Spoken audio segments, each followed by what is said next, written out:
पढ़ के अकल आती है ऐसा मैंने नहीं सुना, लेकिन ठोकर खा के जिसने जीवन में ठोकरें खाई है, देखा है माहौल को, जिसमें जिया है, उसे तो अच्छे से समझ ही सकता है। इसलिए बड़ों की बात को जरूर माने। एक गांव में लग गई आग, आग को देख करके सब गए भाग, अंधा जिधर आग लगी है उधर कोई भागे, लंगड़ा देख करके भी भाग ना पावे। तब उस लंगड़े ने कहा, अंधे भैया आप मुझे अपने कांधे पर बिठा लीजिए, मैं भी आग से बच जाऊंगा, तुम भी बच जाओगे, क्योंकि तुम्हारी आंख हो जाएंगी और मेरे पैर हो जाएंगे। अंधा मान गया, लंगड़े को कांधे पर बिठा लिया और वो दोनों आग से बच गए। कहानी इतनी है पर इसका भाव बहुत बड़ा है। हमारे समाज में अंधी जवानी जो अपने आप को सब कुछ समझ लेते, माँ बाप को कुछ नहीं समझते, अंधी जवानी किसी भी दिशा में जा रही है, लंगड़ा बुढ़ापा देख करके भी कुछ नहीं कह पा रहा है, ट्रेंड है। क्या कह देते हैं बच्चे, यही तो ट्रेंड है। पापा ने कहा पागल है वो, फटी जींस लाए हो। ए पापा तुम्हें नहीं पता ये ट्रेंड है। और पापा को ना पता, इतना बड़ा कर दो खवा पे आएंगे, पापा ना पता कुछ। पर यदि आज की अंधी जवानी लंगड़े बुढ़ापे की बात मान करके चले तो परिवार में शांति नहीं होगी। अपितु ये भारत को जो विश्व गुरु बनाने की बात कर रहे हैं, निश्चित यदि बड़े छोटों को आज्ञा देकर के चलावे और छोटे बड़ों की आज्ञा को माने तो निश्चित ही शांति का वातावरण होगा। इसलिए आप सबसे जितने भी यहाँ नई उम्र के इस साउंड के द्वारा सुन पा रहे हो, अपने माँ बाप में भगवान देखो, क्योंकि तुम में इतनी भक्ति मोह ना लगे कर पाओगे कि भगवान को साक्षात सामने ला पाओ। लेकिन हाँ, जो सामने है, मात्र देवो भव पितृ देवो भव, भूरी चांद है रही हो उनकी, उन्हें देवता ही मानो घर के। हाँ, श्राद्ध पक्ष में खूब जबरदस्ती खबा रहे, पंडित जी ना मिल लेता हूँ और अम्मा भूखी बैठी है, वह ना पूछ लो कोई है। बाप दुखी घर में रोए रही भूखी अम्मा, लाला दे रहे हो जा करके गोवर्धन की परकम, लाला दे रहे हो जा करके परकम। उस पुण्य को खोते हैं, उस पुण्य को खोते हैं किस पाप के चरणों में। सब तीरथ सब तीरथ तीरथ तीरथ तीरथ तीरथ, सब तीरथ होते हैं माँ बाप के चरणों में। वो सब तीरथ होते हैं माँ बाप के चरणों में। सब तीरथ होते हैं माँ बाप के चरणों में। सब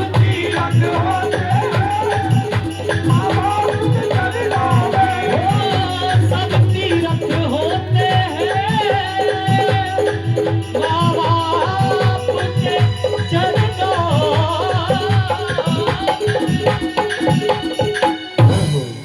सब तीरथ होते हैं माँ बाप के चरणों में। तो उनकी सेवा करो, ईश्वर तो अपने आप प्रसन्न हो जाते हैं। श्री सूत जी महाराज कह रहे हैं, ऋषियों, महाराज परीक्षित ने बड़ों की बात नहीं मानी और अंततः उस कमरे को खोला जिसमें एक सोने का मुकुट है और कुछ नहीं, मस्तिष्क पर धारण कर लिया, अपने आप को सुंदर समझ करके चल दिए घर से बाहर। और फिर क्या हुआ, रास्ते में एक गाय मिली जिसकी हाथ भर जीभ बाहर निकली है, आवाज लगा रही है, कौन है आज मेरी लाज बचाने आए, धर्म के नाम पर बलिदान चढ़ाने आए। तब महाराज परीक्षित ने घोड़े को रोका और कहा, कौन का किसका इतना दुस्साहस जिसने जिस गाय को हम पूजते हैं उसको मारने की कोशिश की, उसको पीटा। गाय की रोटी निकालते हो आप लोग, निकालते हो? हाँ बोलो, निकालते हो तभी बोलना। अच्छा, गाय की रोटी निकालते हैं आप लोग, समझिएगा क्यों निकालते हैं, कारण सुनोगे तो दंग रह जाओगे। बहुत सारे वैसे तो, पर मैं एक बता रहा हूं, पहली रोटी जो बनाई जाती है, हाथ कितने भी बढ़िया साफ करके धो लो, लेकिन फिर भी उसमें थोड़ा बहुत हाथ का मैल आई जाता है पहली रोटी में। ये सब गणित की बात है। अब पहली रोटी गाय को ये पहली कुचैली क्यों खिलाते हैं फिर? क्योंकि गाय के अंदर वो सामर्थ्य है कि वो जहर भी पचा सकती है। क्या प्रमाण है? कोई एक बहुत बड़े अंतरराष्ट्रीय लेवल के प्रवक्ता है, गाय को लेकर के वो बात करते हैं। कई उनके मैंने रील्स भी देखी है, वैसे भी राजीव दीक्षित जी करके नाम है उनका। अब वो बताते हैं कि एक्सपेरिमेंट हुआ, गाय को विष खिलाया गया, ना मूत्र में निकला ना गोबर में निकला। कहाँ गया? बोले गाय बचा गई। ये सामर्थ्य उसमें है, इसलिए पहली रोटी गाय की। अच्छा, दूसरा, गाय हमारी, जोर से बोलो, गाय हमारी। और बैल, बैल कौन है? हमें माँ और बाप कॉम्बिनेशन हो तो वैसे तो। अच्छा, एक बात बताओ, गाय क्यों माता है? क्यों? दूध देती है इसलिए। भैंस भी तो देती है, वो चाची ताई मौसी का सुना है। बकरियाऊ देते दूध तो। अरे जब प्लेट गिर जावे तो बकरियाऊ ढूंढत भरेंगे। पर गाय क्यों माता है? कारण ये है, जिस समय जीव संसार में आता है, कई बार माता की कुक्षा का दुग्ध अपाच्य हो जाता है। तब क्या ढूंढते हैं लोग? गैया को कहूँ मिल जाए, और गैया को ना, देसी गैया को ढूंढ ढूंढ के बालगन को लाएंगे। क्यों? क्योंकि जो माँ के दुग्ध में गुण होते हैं उससे कहीं अधिक गाय के दुग्ध में होते हैं। तो हमें लगता है कि जिस समय हमारी माता हमारी कमी पूरी ना कर पाई हो, उस समय वो कमी पूरी करी गाय ने। तो क्या एक ही रीजन पे हम माँ मान लें? बोले वैसे भी रीजन ये छोटा नहीं है, बड़ा है।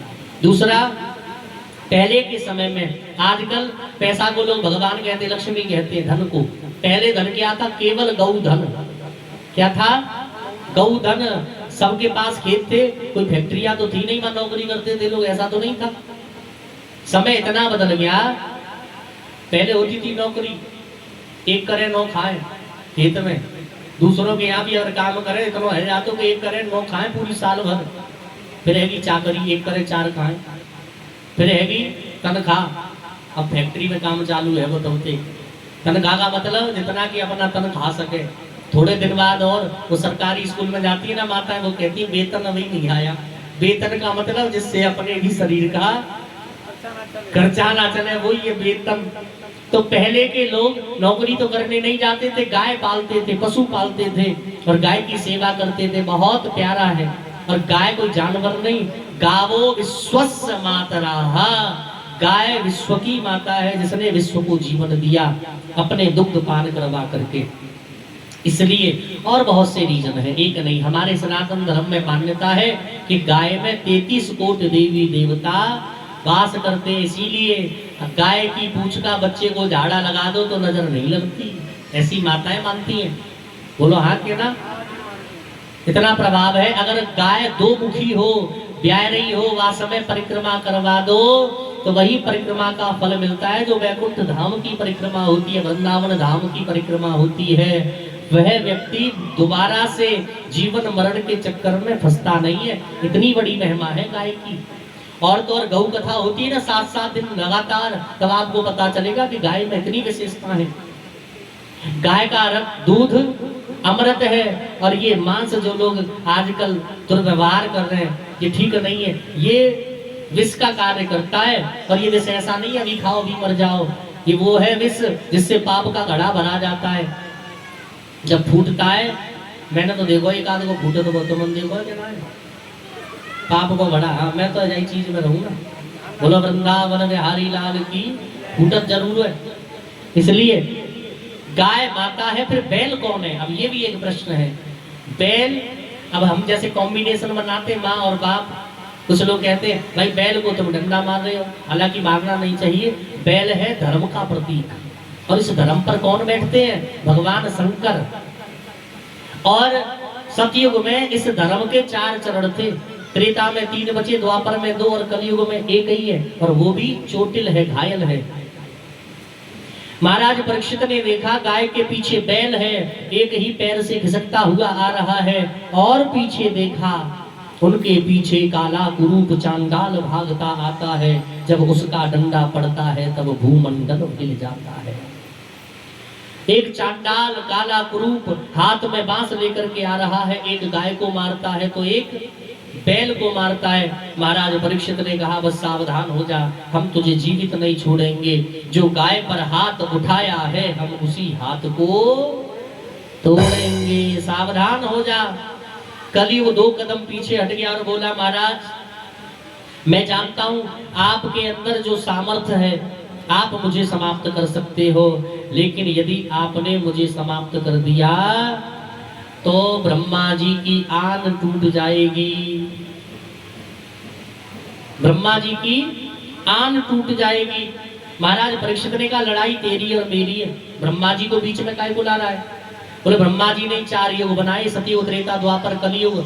मेरे 3 भाई अपना समय काट करके चले गए, चौथा मैं बचा हूं, मुझे भी समय काटने दीजिए, इसलिए मुझे कोई स्थान बताओ। तब महाराज परीक्षित कलयुग को स्थान बता रहे हैं। आप भी ध्यान देना कहीं वो स्थान आपके घर में तो नहीं है। कौन सा है? द्यूतम पानम स्त्रियाः सूना यत्रा धर्मश्च तुर्विदाः। जहां बैठ करके लोग द्यूत जूहा खेलते हो उस स्थान पर कलयुग वास करता है। और आज के समय में तो घर घर में खेलो जा रहा लगभग ड्रीम 11 जुआ ही तो है, IPL चल रहे खूब बढ़िया, खूब पैसा लगा रहे लोग। एक और चल रहा वो एविएटर, कबूतर उड़ाओ तो बहुत के लंबे लंबे कबूतर उड़ के घर से बिक गए। इसलिए जुआ से बच करके रहे। धर्मराज युधिष्ठिर जी ने जुआ खेला, अपने ऊपर क्वेश्चन मार्क लगा दिया। कैसे धर्मराज है? अपने आप को यह नहीं देखा कि मैं धर्मराज हूं, तब क्या हुआ? पत्नी तक को दाय पे लगाना पड़ा। इसलिए जुआ से बच करके रहो। कक्षा 3 की क्लास में सिखाया जाता है लालच, क्या जोर से बोलो, लालच बुरी बलाए, पर आदमी फंसता कहां है? लालच में 15 रुपए की चीज 5 रुपए में मिल रही है, ले लो। ये ना बताओ काय को मिल रही है, फिर काटो कोर्ट कचहरी के चक्कर, काय को फंसो। सामर्थ्य है तो ले लो, नहीं तो जो है छोटा मोटा अमाउंट वो भी चला जाएगा। माया मरी ना मन मरे, मर मर गए शरीर, आशा तृष्णा ना मरी, कह गए दास कबीर। इसलिए जूहा बहुत बुरी बीमारी है। पानम, जो लोग मदिरा का पान करते हैं जिस स्थान पर, उस स्थान पर कलयुग का वास होता है। बोलो राधे राधे, धीरे धीरे बोलो राधे राधे। देखो धीरे, हाथ उठाएंगे, जिस सुर में बोलो ने राधे, जिस सुर में हो तो बेसुर है के बोलो राधे। बोलिए वृंदावन बिहारी लाल की जय हो। राधे राधे कहने से व्याधा कट जाती है। बोलो ढलते फिर राधे राधे। अब ये बताओ कथा कहाँ चल रही? जहां लोग बैठ करके मदिरा पान करते हो वहां तेरा वास हो। अब ऐसी जगह देखो, तुम्हारे घर में तो ना पीवे कोई, पीवे तो आज से बंद भैया, कलयुग आ जाए घर में, बुद्धि दूषित हो जाएगी, एक दूसरे में प्रेम नहीं बचेगा, छल कपट शुरू हो जाएगा। इसलिए और आजकल तो वो टीवी और चल गई है, टीवी पे बढ़िया भी चीज आती है, ऐसी बात नहीं, रामायण भी आती है, लेकिन इतना बड़ा एक्टर ये सिखा क्या रहे हमें? नाना पाटेकर बैठ के बड़े गिलास में शराब पी लो, छोटे छोटे अक्षरों में लिखा होता है शराब सेहत के लिए हानिकारक है। 17-18 साल का लड़का देख रहा है जिसे अभी ज्यादा विवेक नहीं है, समझने की ज्यादा शक्ति नहीं है, वो क्या कर रहा है? वो देख रहा है कि नाना पाटेकर 70 साल को है, वो अभी तक ना मरो, मैं तो 17 को ही हूँ, एक बार पी लूंगा तो मेरे कहा बिगड़ेगा। फिर वो चेक कर लेते है, तो सही चेक कर सही व्यवस्था है, मामला बिगड़ जाता है। इसीलिए बचा करके रखो इनको। दूसरी बात, जहां लोग बैठ करके हरि नाम की चर्चा ना करते हो, व्यर्थ की चर्चा करते हो, वहां तेरा वास हो। जहां द्यूतपानम स्त्रिया, जहां वैश्यावर्ती होती हो, वैश्या गमन होता हो, वहां तेरा वास हो। इन स्थानों पर इन 4 स्थानों पर विशेषकर कलयुग का वास होता है। अभी एक स्थान और शेष है। कलयुग बोला महाराज संसार की बुरी बुरी जगह मेरे हिस्से में डाल दी, एक आध जगह बढ़िया भी बता दो। बोले तू है ही इतना बुरा, अच्छी जगह बताऊं तो कैसे। कलयुग बोला महाराज कोई व्यक्ति कितना भी बुरा क्यों ना हो उसमें कोई ना कोई अच्छाई जरूर होती है, और कोई व्यक्ति कितना भी अच्छा क्यों ना हो उसमें कोई ना कोई दुर्गुण मिल ही जाएगा, क्योंकि हर एक सिक्के के डबल पहलू होते हैं। ये संसार 2 ही चीजों से चल रहा है विशेष। ये बल्ब भी जल रहा है तो 2 तार लगे हैं ना, एक फेस एक न्यूट्रल, ऐसी तो चल रहा है। यहाँ 2 का बड़ा महत्व है। घर में कोई रिश्तेदार आ जाए, गर्म लोगे कि ठंडा, चाय या कोल्ड ड्रिंक, चाय गरम और कोल्ड ड्रिंक ठंडी। अच्छा भगवान को भोग लगाते हैं ना, लौंग इलायची, लौंग गरम और इलायची ठंडी। ऐसी परिवार में अगर उजाला चाहते हो तो एक कोई क्रोध करे तो दूसरा न्यूट्रल है जाए तो बल्ब बढ़िया जले, और दोनों गर्म है तो भट्टे ही भट्ट हो गई। फिर सामने कोई भी आ जाए फिर किसी की ना लाज रहेगी ना शर्म। इसीलिए एक भाव शांति का, एक तीव्र का हो तो परिवार बढ़िया चलता है, घर में रोशनी रहती है, प्रकाश रहता है। बोलो वृंदावन बिहारी लाल। महाराज परीक्षित ने स्थान बताया, ये बता तेरे अंदर अच्छाई क्या है। महाराज एक नहीं मेरे अंदर 2 अच्छाई है। पहली तो यही है कलयुग केवल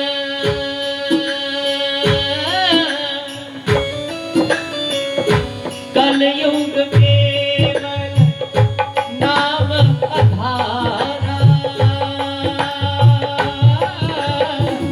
सुमिर सुमिर नर उतरहि पारा। राम सिया राम जय जय राम। राम सिया राम जय जय। कलयुग केवल नाम आधारा, सुमिर सुमिर नर उतरहि पारा। राम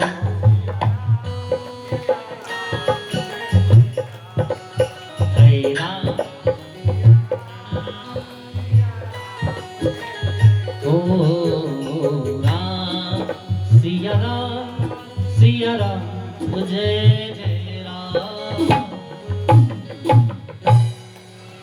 कलयुग केवल नाम आधारा, सुमिर सुमिर नर उतरे पारा।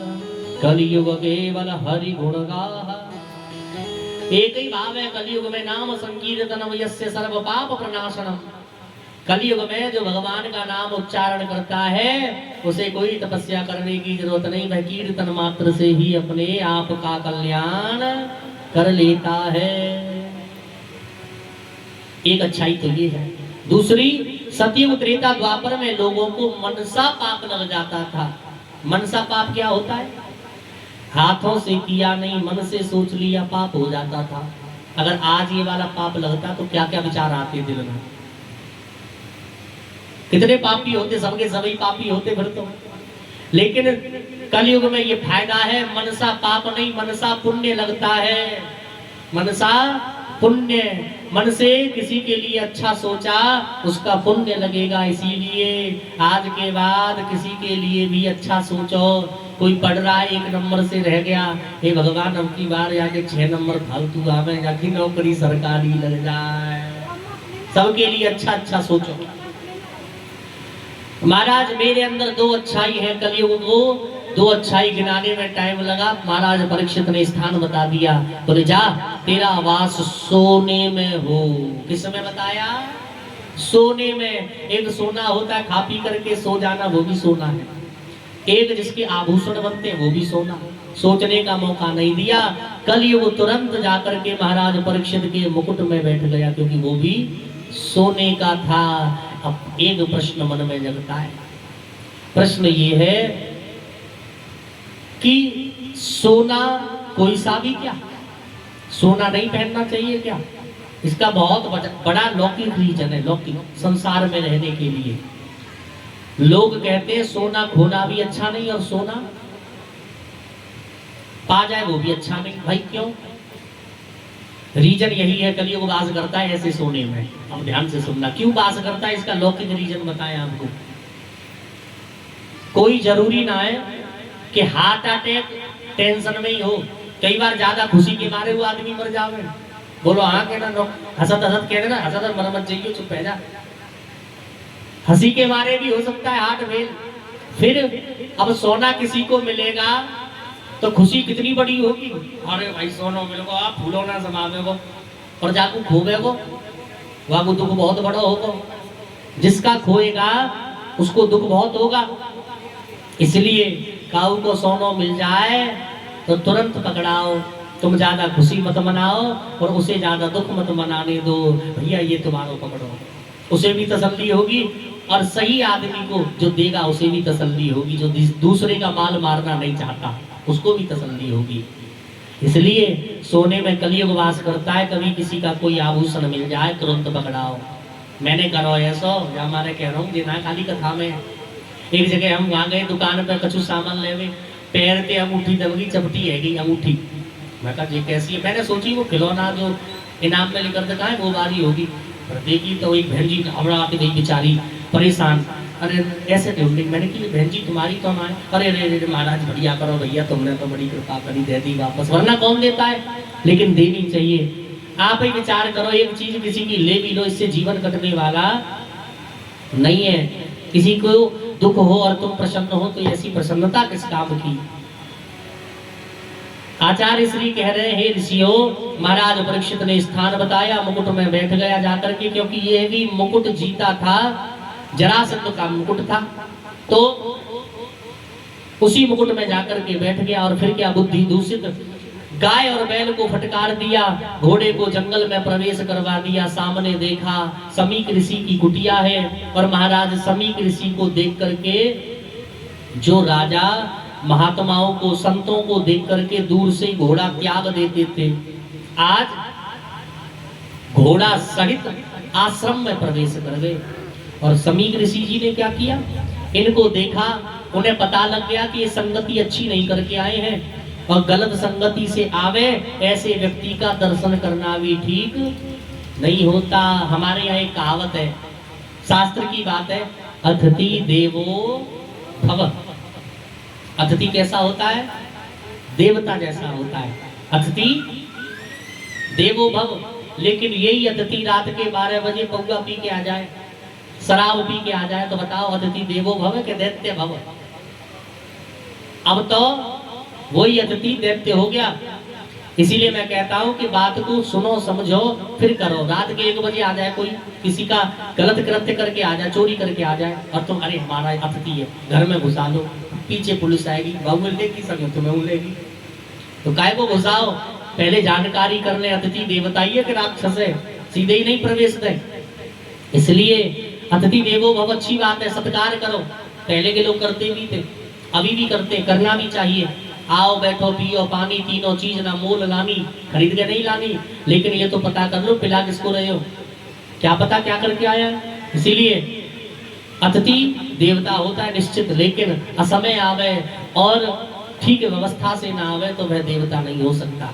किसी किसी घर में अतिथि राक्षस बन जाते हैं। कब? एक बार एक के घर एक भाई साहब आ गए, अब आ तो गए, वो जाए नहीं।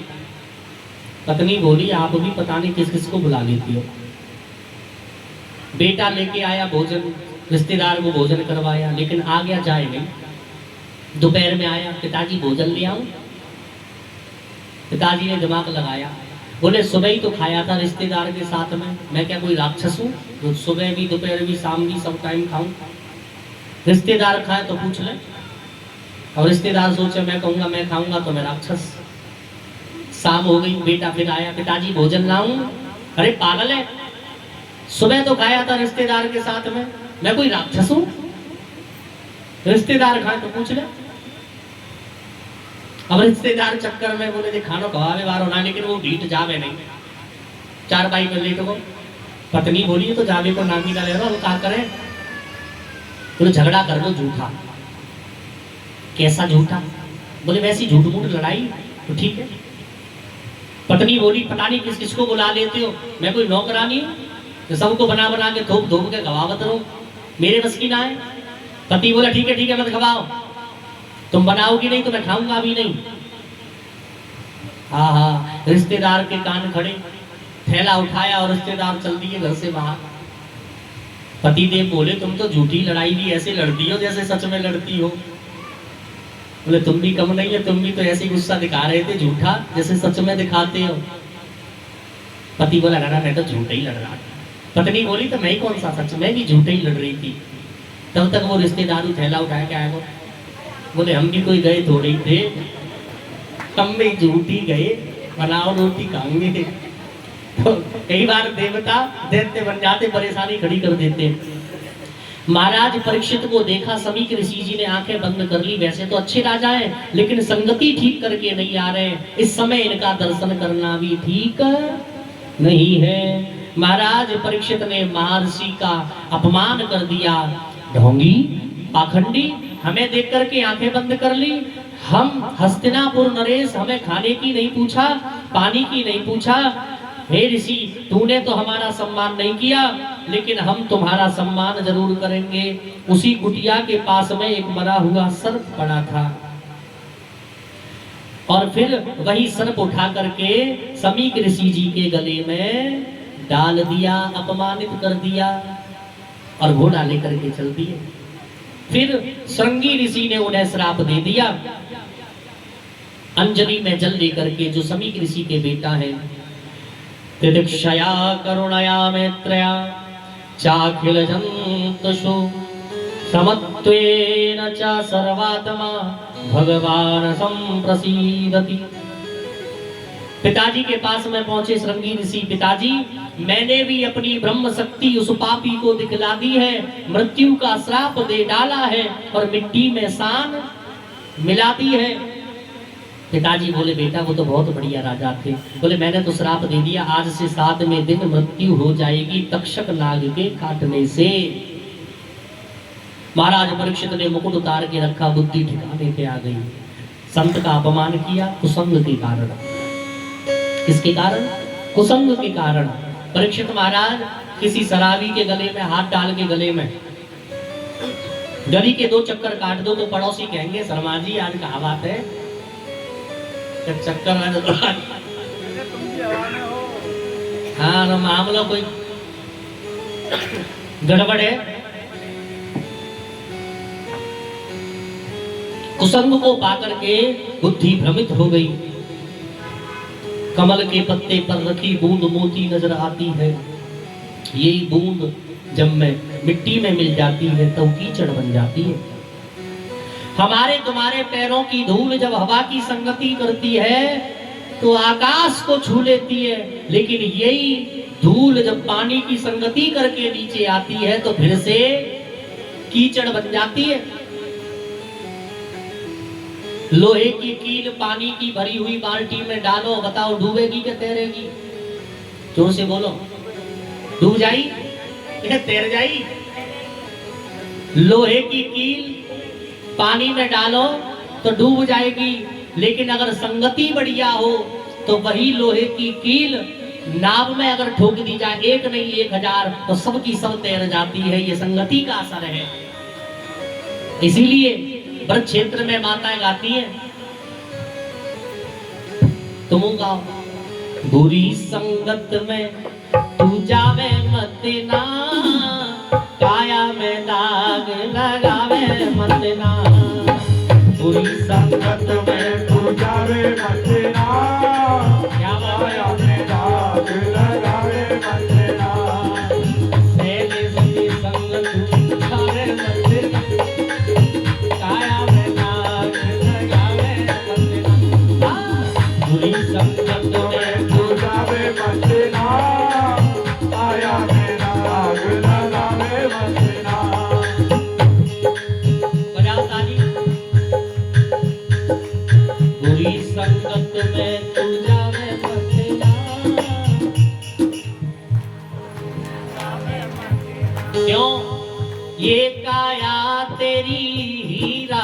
जैसी ये काया तेरी हीरा जैसी हीरा में कांच मिलावे मतना काया में राज लगावे मतना हीरा में कांच तुम्हें तुझावे मचना काया में राज लगावे मचना बाकी बिहारी लाल की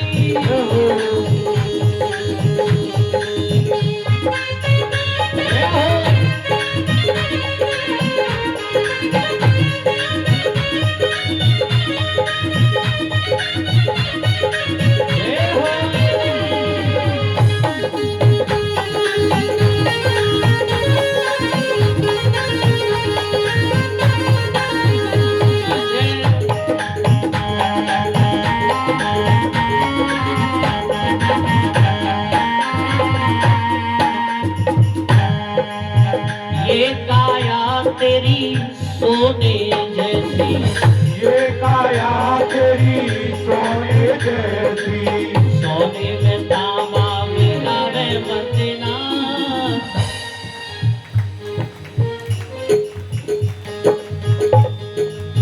सोने में तांबा मिलावे मतना काया में नाग लगावे मतना संगत में तुझावे मचना काया में राज लगावे कैसी है ये काया दूध के जैसी ये काया तेरी दूध के जैसी हाँ ये काया तेरी दूध के जैसी और आजकल तो दूध में काका मिला रहे हैं दूध में रिफाइंड दूध में यूरिया मिलावे मतना काया में नाग लगावे मतना बुरी संगत में तुझावे मचना काया में राज लगावे मचना बुरी संगत में बुरी जावे मतना काया में नाग लगावे मतना संगत में तुझावे मचना काया में नाग लगावे मतना। संगत का ऐसा प्रभाव है लेकिन जो वास्तव में उच्च संगति के कहे तो उच्च विचारों वाले रहीमदास जी का एक दोहा है जो रहीम उत्तम प्रगति का कर सकत कुसंग चंदन विष व्यापत नहीं लपटे रहत भुजंग। प्रहलाद जी जैसे अगर कोई हो तो हिरण्यकश्यपु की संगति का कोई असर उन पर नहीं पड़ सकता। लेकिन महाराज परीक्षित की तो बुद्धि दूषित हो गई। पता लगा गौरमुख शिष्य है समीक ऋषि जी के, उन्होंने जाकर के बताया महाराज 7 दिन में मृत्यु का श्राप लग चुका है, इसलिए आप अपने लिए कोई साधन ढूंढ ले मुक्ति का। ये साम संसमरणाद पुंसाम सत्यः शुद्धयन्ति वेग्रहा किम पुनर्दर्शनम स्पर्शपा दशौचासनादिविः। आप जैसे महापुरुषों का नाम स्मरण मात्र से क्या हुआ, श्री सुखदेव जी महाराज का पदार्पण हुआ। बोलिए श्री सुखदेव जी महाराज की, जिनके दर्शन से प्राणी भवबंधन से मुक्त हो जाए, ऐसे परम लाडले भगवान के श्री सुखदेव जी महाराज। और इतना उन्होंने देखा कि श्राप लग गया, अपने बड़े बेटा जनमेजय को राजा बनाया और फिर भगवान की सन्निधि में, संतों की सन्निधि में मुजफ्फरनगर सुखताल पर पहुंच गए, जहां आचार्य श्री सुखदेव जी